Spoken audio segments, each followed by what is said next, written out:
আপনারা মনে করেন না যে আমরা একদিন মানববন্ধন করি, একদিন মিছিল করি 500 লোক লইয়া 600 লোক লইয়া, আজকে দেখবেন 500, কালকা দেখবেন 1000, এর পরে 2000, এর পরে দেখবেন লাখ লাখ, পরে কিন্তু কেউ সামনে থাকতে পারতেন না। তবে এটা দীর্ঘায়িত না কইরা যে মিথ্যা মামলা দিচ্ছেন, সবার আগে যে মালিকের মামলাটা দিছে ওই মালিককে অ্যারেস্ট করা দরকার, ওই মালিককে অ্যারেস্ট করার দরকার। আর অ্যারেস্ট যদি আপনারা না করেন, অ্যারেস্ট কেমনে করায় তো সেটা কিন্তু শ্রমিকরা ভালো করে জানে। যাই হোক, আমি কথা বাড়ালাম না।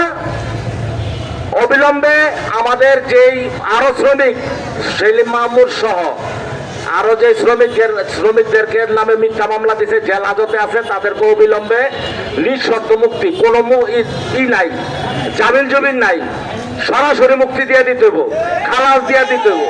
এ বলে আমার বক্তব্য শেষ করলাম।